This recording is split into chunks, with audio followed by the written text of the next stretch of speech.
एक ऐसी सरकार होनी चाहिए जो जनता के प्रति पूरी तरह से समर्पित हो और जनता के दुख दर्द में वह भागीदार बने। मैं मानता हूं कि आप लोगों ने झारखंड राज्य बनने के बाद भारतीय जनता पार्टी के 3 मुख्यमंत्री बनाए। बाबूलाल जी मरांडी, ये पहले झारखंड की सरकार बनी। उसके बाद आप लोगों ने अर्जुन मुंडा को मुख्यमंत्री बनाया, रघुवर दास जी मुख्यमंत्री रहे। लेकिन बहनों भाइयों, तीनों मुख्यमंत्रियों ने काम किया है, लेकिन बहुत ही कम समय इन्हें काम करने का मिला है। लेकिन भले ही कम समय इन्होंने काम किया, लेकिन इतनी बात मैं दावे के साथ कह सकता हूं, झारखंड ही नहीं, भारत का कोई व्यक्ति उंगली उठाकर नहीं कह सकता कि हमारे भारतीय जनता पार्टी के इन तीनों पूर्व मुख्यमंत्रियों के दामन के ऊपर कोई भ्रष्टाचार की दाग लगी हुई हो, यह कोई नहीं कह सकता। और मैं दावे के साथ कहना चाहता हूं, पहले की हमारी भाजपा की सरकारों ने बहुत सारे अच्छे काम किए, लेकिन और अधिक काम करने के लिए जितना समय मिलना चाहिए उतना समय नहीं मिल पाया। इसीलिए इस बार हम लोगों ने फैसला किया है, सारे झारखंड राज्य में हम परिवर्तन यात्रा प्रारंभ करेंगे, ताकि झारखंड का एक नया अध्याय लिखा जाए। बहनों भाइयों, इसीलिए आज से यह परिवर्तन यात्रा यहां पर प्रारंभ हो रही है। आपको देखना है कि इसी झारखंड के साथ छत्तीसगढ़ राज्य भी बना था। छत्तीसगढ़ की जनता ने 3 बार वहां पर भारतीय जनता पार्टी की सरकार बनाई। पहले का छत्तीसगढ़, आज के छत्तीसगढ़ को जाकर कोई देख सकता कि छत्तीसगढ़ में कितना बड़ा परिवर्तन आया है। आज हमारा छत्तीसगढ़, जो हिंदुस्तान का सबसे पिछड़ा हुआ राज्य माना जाता था, आज हिंदुस्तान के विकासशील राज्यों की कतार में आकर वह छत्तीसगढ़ खड़ा हो गया है। मेरे बहनों,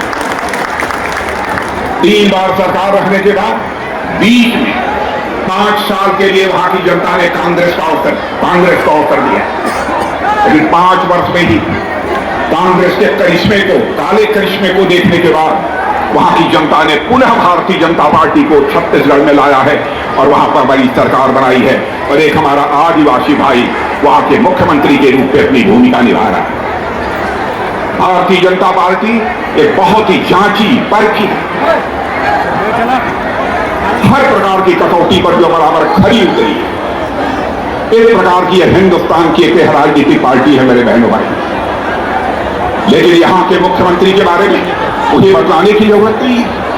उनके ऊपर भ्रष्टाचार के आरोप लगते हैं, जेल जाते हैं, फिर भी सीना तान कर बोलते हैं हम आए हैं और फिर सरकार बनाएंगे, झारखंड का विकास करेंगे।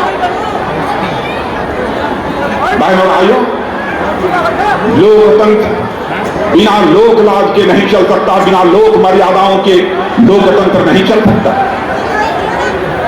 मैं आपको याद दिलाना चाहता हूं, मर्यादा पुरुषोत्तम भगवान राम पर समाज की अंतिम सीढ़ी पर बैठे हुए एक व्यक्ति ने केवल आरोप लगा दिया।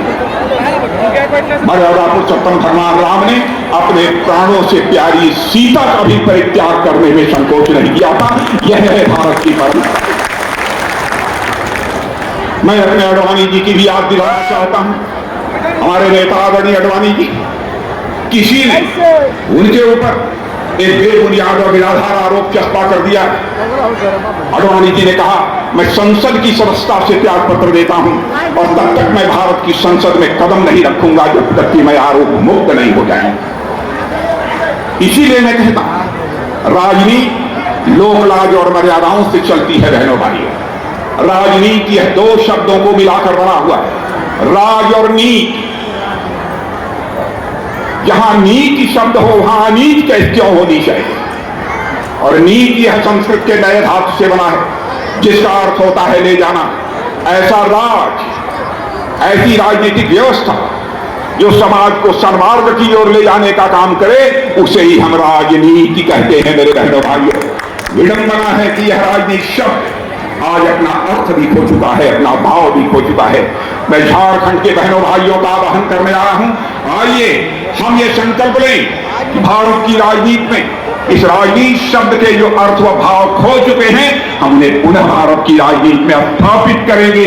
यह संकल्प लेकर आता।